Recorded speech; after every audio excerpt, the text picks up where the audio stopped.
Il est 6h24 sur Sud Radio. Sud Radio et vous, nouveau rappel dans l'affaire des laits infantiles contaminés. Après Nestlé, Lactalis et Danone, c'est au tour de Vita Germine de rappeler des lots de son lait Baby Bio. Alors pour le moment, pas de lien de causalité établi après la mort de 2 nourrissons à Bordeaux et Angers, mais 2 enquêtes ont été ouvertes sur une possible contamination. Bonjour, docteur Daniel Simeka. Bonjour Benjamin, bonjour à tous. Et merci d'être avec nous ce matin. C'est vrai que c'est important de comprendre ce qu'il se passe véritablement, car beaucoup de parents aujourd'hui sont inquiets. Déjà, quelle est la toxine incriminée dans cette affaire ? Une toxine qui s'appelle la céréulide et qui est, comme toutes les toxines, sécrétée par une bactérie. La bactérie Bacillus cereus, qui est une bactérie qu'on trouve un petit peu partout dans la terre et qui contamine, qui peut contaminer un certain nombre de produits, dont là en l'occurrence on a trouvé la source. Vous savez, pour faire un lait maternisé, il faut des ingrédients et c'est l'acide arachidonique qui est une matière grasse que l'on rajoute. C'est cet acide arachidonique qui aurait été, pour l'instant, on peut parler qu'au conditionnel, qui aurait été contaminé, un acide arachidonique qui n'est pas produit en France. Oui, qui est produit en l'occurrence en Chine, c'est cette huile donc qui est effectivement vendue à beaucoup d'entreprises, notamment en France, quoi. Oui, tout à fait. Dans une entreprise chinoise qui est à Wuhan. Petit clin d'œil de très mauvais souvenirs. Aux complotistes qui verront ce qu'ils ont envie de voir. Mais oui, c'est une toxine qui pose vraiment un réel problème. Alors, évidemment, c'est une toxine qui est adhérente, qui est stable, qui est thermorésistante, qui résiste à la chaleur. Donc, c'est compliqué de pouvoir avoir sa peau de cette toxine. Et elle entraîne des vomissements, de la diarrhée et une altération de l'état général. Alors, nous sommes en pleine épidémie de gastro-entérite. Oui. Donc, quand un enfant est malade, c'est un peu compliqué. Et lorsque, malheureusement, il y a un drame, c'est compliqué aussi de maintenir d'établir un lien de cause à effet. Mais effectivement, l'effet de cette toxine, c'est de donner des altérations de l'état général par vomissement et par diarrhée. On sait que les nourrissons, les nouveau-nés et les nourrissons sont extrêmement fragiles à la déshydratation. Et effectivement, c'est compliqué aussi de faire la distinction avec, par exemple, la grippe qu'on a en ce moment, l'épidémie. Comment réagir si on a une suspicion d'une certaine manière ? On est parent, voilà. Alors la première étape, c'est de vérifier si le lait artificiel qu'on donne à son bébé ne fait pas l'objet d'un rappel. Ça, c'est la première étape. Si on a une suspicion ensuite, voilà, face à des cas de diarrhée, de vomissement, qu'est-ce qu'on doit faire ?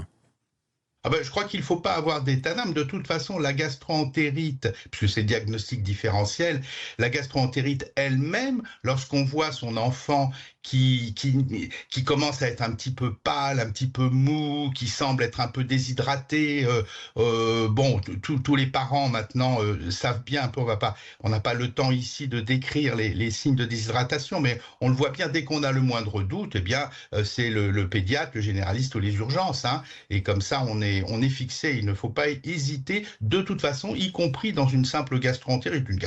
Évidemment, on ne va pas aux urgences parce que son enfant a vomi une fois et à la diarrhée, mais ce sont des symptômes qui doivent appeler une grande vigilance chez les tout petits.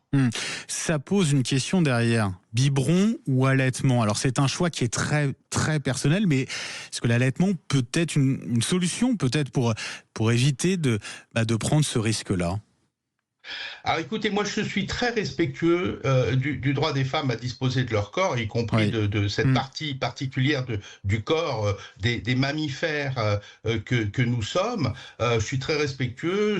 Je dirais à l'antenne la même chose que ce que je dis dans mon cabinet. Lorsqu'une femme n'a pas envie, ne souhaite pas allaiter, je l'aide, je lui donne tous les conseils possibles. Par contre, ça ne doit pas effacer ce que dit la science, hein, et les préconisations en particulier de l'Organisation mondiale de la santé, hein, c'est au moins 6 mois d'allaitement exclusif. On peut allaiter jusqu'à 2 ou 3 ans, avec évidemment une diversification. On sait qu'un allaitement maternel exclusif qui qui est supérieur à 3 mois, il y a une différence significative en termes d'immunité, en termes aussi de mortalité, puisque on sait bien qu'il y a malheureusement une grande fragilité à cet âge-là. Donc voilà, on ne va pas dire le contraire de la science, tout en étant tout à fait respectueux du droit des femmes de faire leur choix, mais de faire leur choix de façon éclairée. On a l'impression, vous savez, le terme lait maternisé, un lait maternisé, c'est quand même un micmac. C'est pour fabriquer, peut-être j'enlève le terme micmac, mais en tout cas c'est quelque chose d'un peu compliqué. Il faut à la fois des protéines, comme tous les aliments, il faut des protéines, il faut des matières grasses et il faut des sucres, hein, plus minéraux et vitamines. Bah, les protéines, c'est la plupart du temps quand même de la caséine, c'est-à-dire des protéines du lait de vache. Le sucre, c'est principalement du lactose. Jusque-là, tout va bien, parce que le lactose, c'est le sucre du lait, comme son nom l'indique. Et puis, du côté des matières grasses, bah, pour arriver à ressembler au lait maternel, bah, il faut mettre des gras, Ouais.